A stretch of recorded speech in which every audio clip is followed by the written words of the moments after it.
Bonjour frère Alves. On est là juste pour savoir par rapport à votre enseignement de la fois dernière, on a suivi sur YouTube.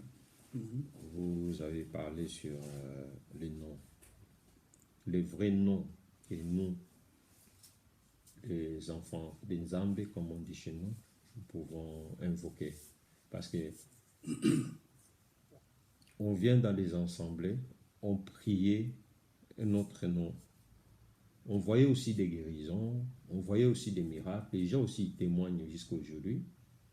Mais dans la lumière de l'Écriture, on avait suivi l'enseignement, on a compris que ce n'était pas vraiment ça. Et ça a un peu bouleversé les autres. Et nous, vraiment, on voulait vraiment savoir le fond, d'où vient cette doctrine ou cet enseignement. Shalom d'abord, je dirais ceci. Dans les livres d'Osée 4, au chapitre 4 du verset 6, l'Écriture nous dit le peuple est détruit parce qu'il lui manque la connaissance. On ne dit pas que le peuple est détruit faute de foi. Toute personne peut accomplir des grandes choses s'il croit. Mais quand il s'agit d'être sauvé, il faut le nom véritable. Parce que dans le livre des Jean 3, du 7-3 plutôt, il est écrit ceci. La vie éternelle, c'est ce qu'ils te connaissent, toi les véritables.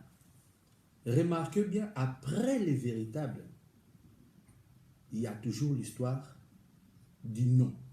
Parce que tu ne peux pas connaître une personne sans connaître son nom.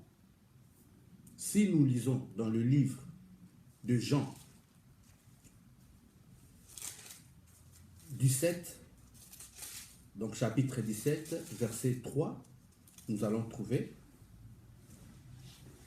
il est écrit, or, la vie éternelle, c'est qu'ils te connaissent, toi, le seul vrai, et c'est lui que tu as envoyé, Yahushua HaMashiach.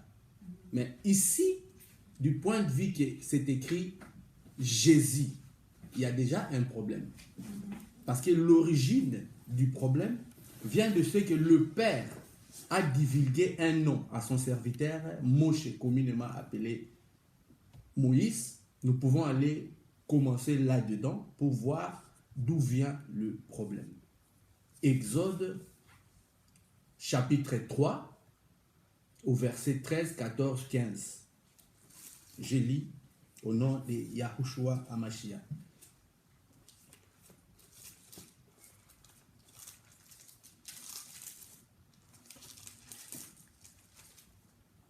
Exode 3, il est écrit ceci. Moshe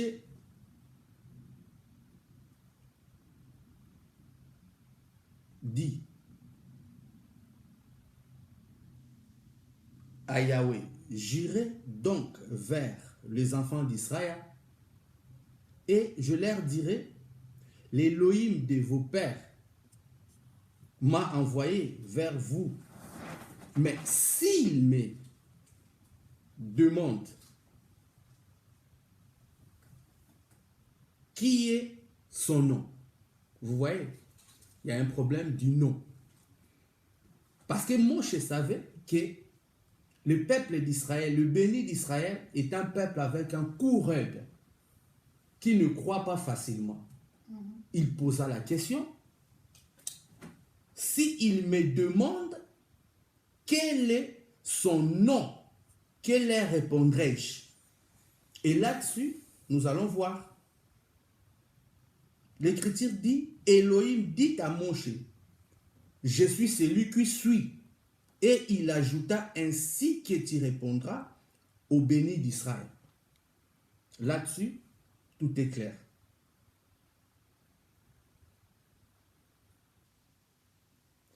C'est lui qui s'appelle « Je suis m'a envoyé vers vous ».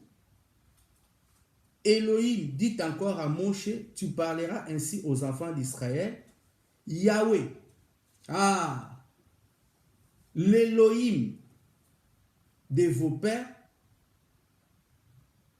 l'Elohim d'Abraham, l'Elohim d'Ishaka et l'Elohim de Jacobo m'a envoyé vers vous. Pour l'éternité, voilà mon nom, de génération en génération, va rassembler les anciens d'Israël. Alléluia.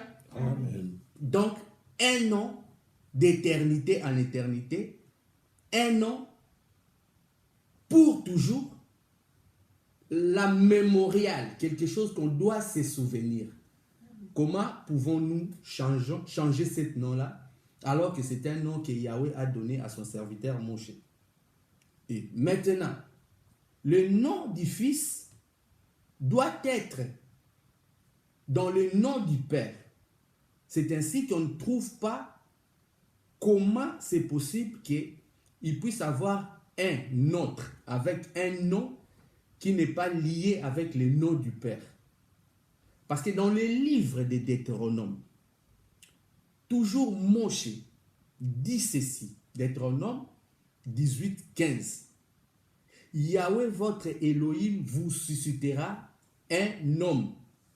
Il n'a pas dit cet homme-là sera du millier du monde, mais du millier de son peuple.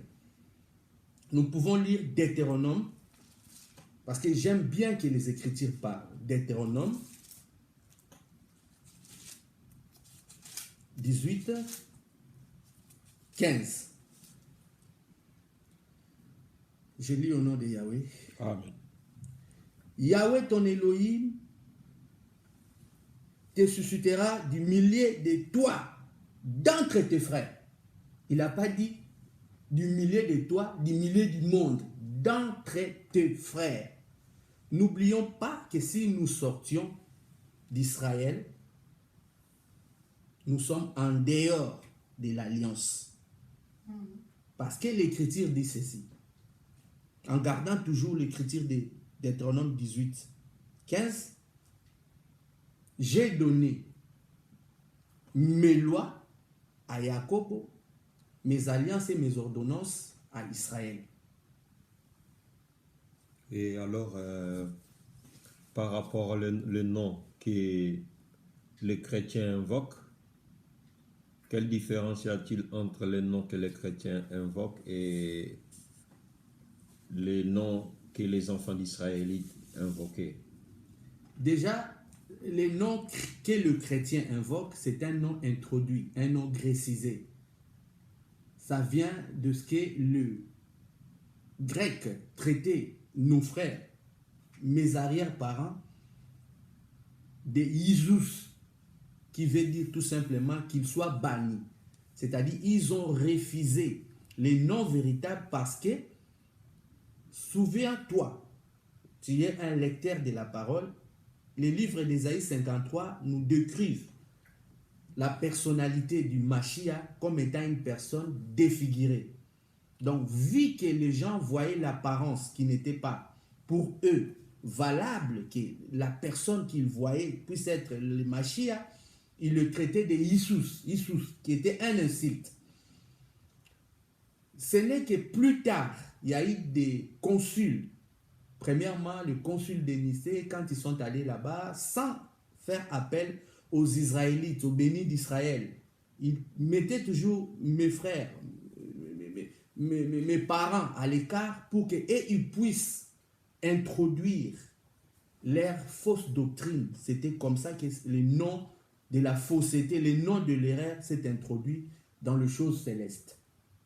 Premièrement, dans le consul de Nicée, l'empereur Constantin a jugé bon qui commence à appeler notre sauveur du nom de Jésus.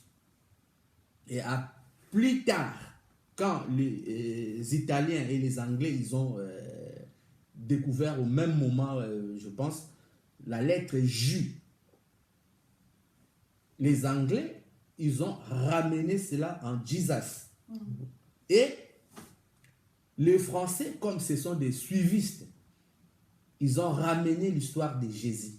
Les Italiens qui ont ramené La lettre J. Oui, en Mais- 1700 et quelques. Voilà. Voilà. Or, en réalité, cela n'existait pas. Parce qu'il y avait toujours Jesus. Après, comme vous venez de relater, ils ont trouvé bon d'échanger cela en français. Ils ont traduit en Jésus. Les Anglais, ils sont restés avec Jesus. Mais la faute du problème vient de ce que le salut vient dans un nom. Comme il est écrit dans le livre des Actes des Apôtres 4, 12. Comment voulez-vous qu'une personne puisse être sauvée s'il n'invoque pas le véritable nom? Donc là, je dirais, le Père a donné le choix, le salut, à travers son Fils, qui était sa pensée, qui était lui-même. Parce qu'il dit dans le livre d'Ésaïe 35, je viendrai moi-même. Merci.